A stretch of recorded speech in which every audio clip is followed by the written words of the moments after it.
किसान साथियों, कई बार हम कुछ खादों का प्रयोग करते हैं और हमें उसका फ़ायदा भी नहीं मिलता है क्योंकि हम कई गलतियां कर बैठते हैं। तो आज हम क्या जानेंगे? आज हम जानेंगे कि जिंक अगर हम डालते हैं तो कई बार तो बढ़िया लगता है, हमें लगता है कि हमने जिंक डाला, हमारी फसल अच्छी हरी भरी, अच्छे कल्ले, अच्छा फुटाव हो गया।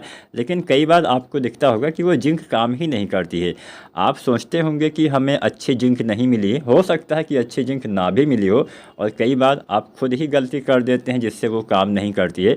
तो ऐसी कौन सी गलतियां हैं जो नहीं करनी चाहिए जिंक डालते समय? आज की वीडियो में हम इसी विषय पे चर्चा करेंगे।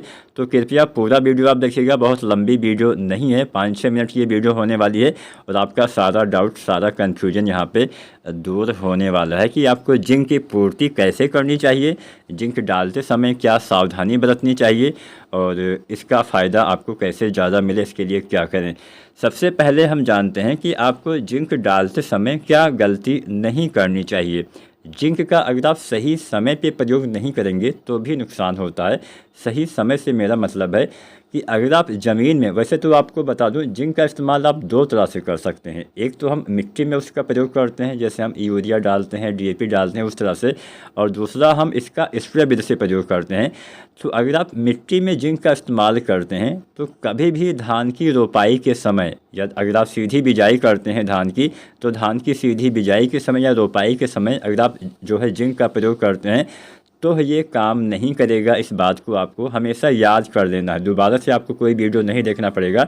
अगर आप ये पूरा वीडियो देख लेते हैं, आपको कभी भी धान की फसल हो या कोई भी XYZ फसल हो जिसमें आप फास्फोरस वाली कोई खाद, सभी में लगभग फास्फोरस वाली कोई ना कोई खाद बेसल डोज के रूप में आपको डालना ही पड़ेगा, क्योंकि फास्फोरस अगर आप बाद में डालते हैं तो वो काम नहीं करता है, और जिंक अगर आप रोपाई के समय डालेंगे तो वो काम नहीं करेगा। काम क्यों नहीं करेगा?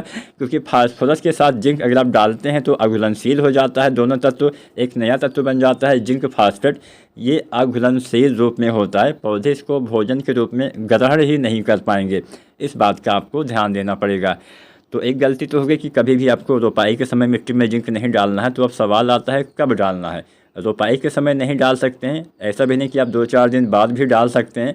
कम से कम 20 दिन तक आपको नहीं डालना है। रोपाई के 20 दिन के बाद जब आप यूरिया डालते हैं दूसरी बार, तब उसके साथ आपको जो है जिंक का इस्तेमाल करना चाहिए। अगर आप 33% वाली जिंक डालते हैं, जिंक सल्फेट जो आती है, लगभग 5 किलो से लेकर 7 किलो तक डालना होता है। या फिर अगर आप 21% वाला जिंक सल्फेट डालते हैं तो लगभग 8 किलो से लेकर 10 किलो के आसपास प्रयोग करना होता है। और अगर आप कोई दूसरी जिंक डालते हैं तो उसकी मात्रा उस हिसाब से अलग हो जाएगी। फ़िलहाल यही दो सबसे ज़्यादा यूज़ की जाती है, 33% वाली या फिर 21% वाली। अब बात करते हैं कि दूसरा तरीके के बारे में जानते हैं। दूसरा तरीका है स्प्रे वाला, जो मेरे हिसाब से, मेरा खुद का रिकमेंडेशन है कि आप दूसरा तरीका ही अपनाएं। आप जिंक का कभी मिट्टी में इस्तेमाल ही ना करें। अगर आप स्प्रे विधि से प्रयोग करते हैं, सबसे बेस्ट है, ज़्यादा काम करेगा, आपके पौधे में ज़्यादा यूज होगा, उसका ज़्यादा फ़ायदा भी मिलेगा और आपकी पैसे की बचत भी होगी। कैसे होगी? क्योंकि जिंक का जब आप स्प्रे विधि से प्रयोग करते हैं तो इसकी कम मात्रा की खपत आप करते हैं।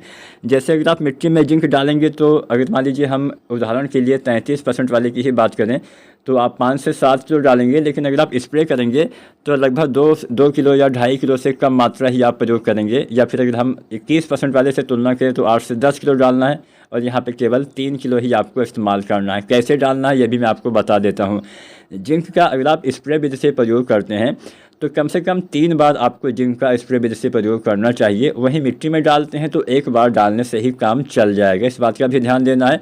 अगर आप स्प्रे विधि से डालते हैं तो 3 बार डालना है। कब कब डालना है? वैसे तो कमी के लक्षण दिखाई देने पे कभी भी डाला जा सकता है, लेकिन जो सबसे बढ़िया समय है वो पहला टाइम आपको डालना है, मानी पहली बार आपको डालना है 25 दिन के आसपास, दूसरी बार आपको डालना है 45 दिन के आसपास, और अंतिम बार आपको डालना है गबोट अवस्था में, यानी बालियाँ निकलने से पहले वाली अवस्था में आपको डालना है। जब हम NPK जुलबाउन 34 का इस्तेमाल करते हैं उसके आसपास प्रयोग करना है। तो यहाँ पे क्या ध्यान देना है कि कितनी मात्रा में डालना है ये भी जान लीजिए। 33% वाला जिंक हर बार इतनी मात्रा में डालना है, लगभग 700 ग्राम, एक बार में 700 ग्राम पर एकड़ के हिसाब से। यहाँ पे जो हमने खाद की मात्रा बताई है वो पर एकड़ के हिसाब से बताइए। तो 33% वाला जिंक आपको 700 ग्राम यूज करना है। इसके साथ 2-3 किलो दानेदार यूरिया घोल के स्प्रे करिए। सिंगल जिंक का स्प्रे नहीं करना है, नहीं तो नुकसान हो सकता है।